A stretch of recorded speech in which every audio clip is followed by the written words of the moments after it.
आज एक बार फिर से हम लोग इस प्रशिक्षण सत्र के दूसरे दिन उपस्थित हैं। पंचायती राज व्यवस्था का जो प्रशिक्षण चल रहा है, तो इसकी अगली कड़ी को हम लोग जानेंगे कि पंचायती राज व्यवस्था का इतिहास भारत में कब से प्रारंभ हुआ और पंचायती राज व्यवस्था किन किन शासन व्यवस्थाओं द्वारा अपनाई गई। सबसे पहले हम देखेंगे कि आप जब इतिहास की किताबों में पढ़ेंगे तो भारत के इतिहास में मौर्य काल और गुप्त काल, इसको स्वर्ण युग के नाम से जाना जाता है। मौर्य काल और गुप्त काल में छोटे छोटे ग्रामीण स्तरों पर स्थानीय स्वशासन के तौर पर कर वसूली हेतु पंचायती राज व्यवस्था अपनाने का प्रमाण मिलता है। यह बहुत पुराना इतिहास है हमारा, परंतु ब्रिटिश काल में भारत में लॉर्ड रिपन को स्थानीय स्वशासन का जनक माना जाता है। 1882 ईस्वी में लॉर्ड रिपन ने स्थानीय स्वशासन के रूप में पंचायती राज व्यवस्था अपनाने का प्रस्ताव दिया था। स्वतंत्रता प्राप्ति के पश्चात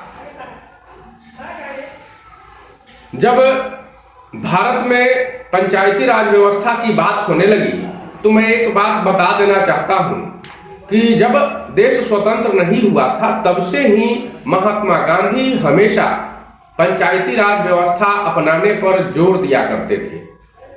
1946 में जब देश में जवाहरलाल नेहरू के नेतृत्व में अंतरिम सरकार का गठन हुआ और जवाहरलाल नेहरू भारत के प्रधानमंत्री बने, तो महात्मा गांधी ने उनसे कहा था कि भारत का विकास अंतिम व्यक्ति से होना चाहिए। इसलिए उन्होंने जवाहरलाल नेहरू को ग्राम स्तर पर पंचायती राज व्यवस्था अपनाने का सुझाव दिया था।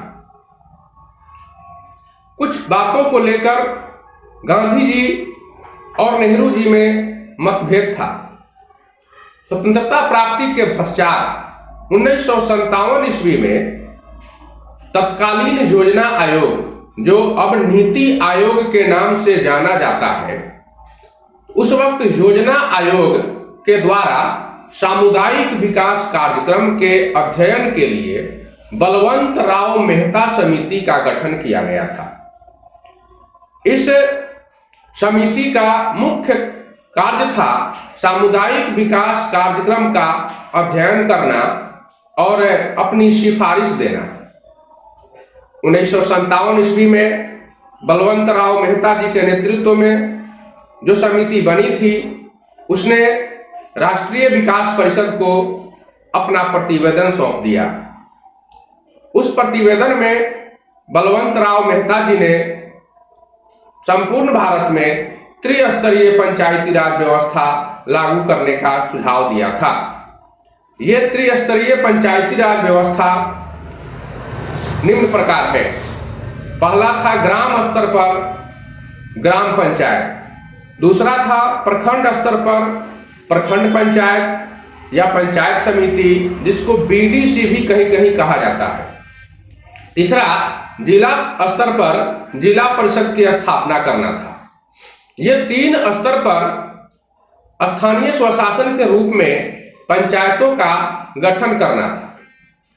वर्ष 1958 ईस्वी में राष्ट्रीय विकास परिषद ने बलवंत राय मेहता समिति की सिफारिशों को स्वीकार कर लिया तथा 2 अक्टूबर 1959 ईस्वी को राजस्थान के नागौर जिले में बंगधरी गांव में देश की प्रथम पंचायती राज व्यवस्था का शुभारंभ किया गया। पंडित जवाहरलाल नेहरू ने इस दिन देश की प्रथम पंचायत का उद्घाटन करते हुए कहा था कि अब यह पंचायती राज व्यवस्था भारत के विकास के इतिहास में एक महत्वपूर्ण कड़ी साबित होगा। गांव के लोग अपने हिसाब से अपना शासन चलाएंगे और शासन के महत्वपूर्ण निर्णयों में प्रत्यक्ष रूप से स्वयं की भागीदारी प्रदान करेंगे। सभी नीतियां और कार्यक्रम गांव की जनता के देखरेख में उन्हीं के सिफारिशों पर, उनके सुझावों पर कार्यक्रम तैयार किए जाएंगे। तत्पश्चात उन्हीं के चुने गए प्रतिनिधियों के द्वारा उन्हीं के देखरेख में संपूर्ण कार्यक्रम कार्यान्वित किए जाएंगे। महात्मा गांधी चूंकि भारत में पंचायती राज व्यवस्था के प्रबल पक्षधर थे, इसलिए 2 अक्टूबर को ही उनके जन्म दिवस के शुभ अवसर पर देश में प्रथम पंचायती राज व्यवस्था का शुभारंभ किया गया था। भारत में बाद में भी अनेक समितियां बनी जिनका मुख्य कार्य था पंचायती राज व्यवस्था में सुधार हेतु समय समय पर अपना सुझाव देना। इन समितियों में पहली समिति जो बलवंत राय मेहता थे, बलवंत राय मेहता के नाम से बनी थी, उनके नेतृत्व में बनी थी। बलवंत राय मेहता उसके अध्यक्ष थे। यह समिति पहली बार कार्य की थी। दूसरी बार अशोक मेहता समिति बनी जो 1977-78 ईस्वी के आसपास बनी थी। इन्होंने संपूर्ण देश में 4 स्तरीय शासन व्यवस्था अपनाने का सुझाव दिया था। पहला 3 तो आप जान ही गए होंगे कि ग्राम पंचायत स्तर पर ग्राम पंचायत, प्रखंड स्तर पर प्रखंड पंचायत या पंचायत समिति, जिला स्तर पर जिला परिषद, और उन्होंने चौथी स्तर को भी बताया था, कहा था राज्य स्तर पर भी राज्य स्तरीय समिति का गठन होना चाहिए। यह राज्य स्तर पर एक प्रकार का पंचायत होगा। लेकिन आगे की सरकारों ने इस समिति के सुझाव को नहीं माना। अगली समिति बनी जी.वी.के. राव समिति जो 1985 ईस्वी में बनी थी, और जी.वी.के. राव समिति ने अपने अध्ययन में पंचायती राज संस्थाओं में महिलाओं के लिए आरक्षण का समर्थन किया था और आरक्षण के लिए उन्होंने अपनी सिफारिशें भी दी थी।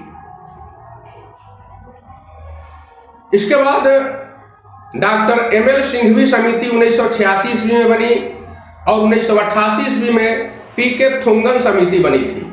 इन दोनों समितियों ने अपने अपने अध्ययन में पंचायती राज व्यवस्था को संवैधानिक दर्जा प्रदान करने की सिफारिश की थी, परंतु सरकार हर बात समिति की नहीं मानती है।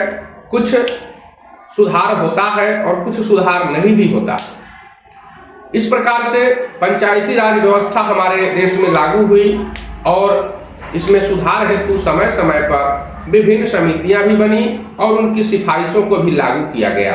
आज आप देख रहे होंगे कि नीतीश कुमार जी जब 2005 में नीतीश कुमार जी जब मुख्यमंत्री बने थे और 2006 में अपने यहाँ पंचायत का चुनाव हुआ था, तो उस वक्त महिलाओं को भी आरक्षण देने की व्यवस्था की गई थी। यह आरक्षण की व्यवस्था जी.वी.के. राव समिति की ही देन है, जिन्होंने अपनी सिफारिश में कहा था।